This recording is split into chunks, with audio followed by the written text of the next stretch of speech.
Et nous poursuivons avec ce communiqué qui nous émane du consulat général de Djibouti à Diridawa, qui rappelle aux voyageurs se rendant en Éthiopie quelques mesures clés pour un séjour agréable et sûr. Tout d'abord, il est demandé donc à ces voyageurs d'assurer de disposer d'un passeport valide avec au moins 3 mois de validité avant leur départ. Et pour ceux qui envisagent de se rendre en voiture, il est essentiel d'obtenir une autorisation de circulation de 3 mois à la frontière, renouvelable une fois. Il est également fortement recommandé d'éviter de conduire sur la route nationale pendant la nuit pour des raisons de sécurité.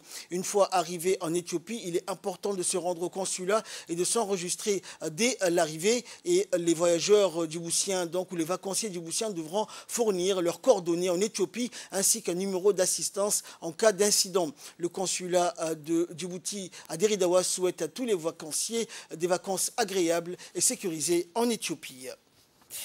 Les travaux de réhabilitation du tronçon Mouloud-Galamo avancent rapidement. Une délégation des responsables du Djibouti Port Corridor Road, le DPCR, l'organisme responsable des routes reliant les ports de Djibouti à l'Interland, s'est rendu à Mouloud pour constater de visu l'avancement des travaux.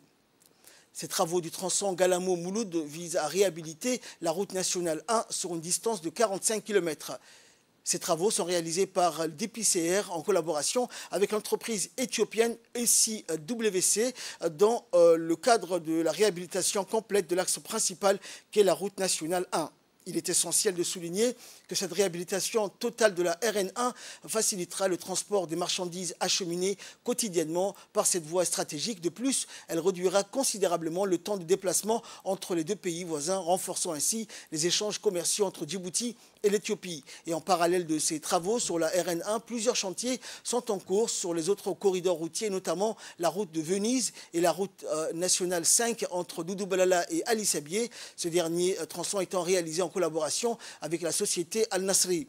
Ces divers chantiers témoignent de l'engagement de la DPCR à améliorer et moderniser les corridors routiers du pays, l'objectif étant de remettre en état l'ensemble des axes routiers du corridor afin d'accroître la sécurité et le confort de tous les usagers tout en optimisant les temps de trajet.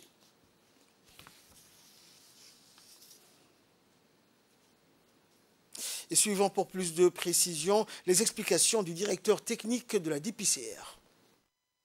Nous sommes entre Dikil et Mouloud pour faire un visu des travaux préparatoires du projet de reconstruction de la route nationale 1. Ces projets entrepris par DPCR et confiés à la société éthiopienne SIWC.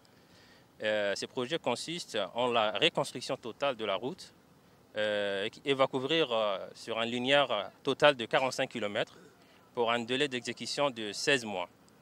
Ces projets ainsi que d'autres projets en cours interviennent dans le cadre d'un large programme de modernisation et de développement des routes corridors initié par le gouvernement à travers DPCR. Merci.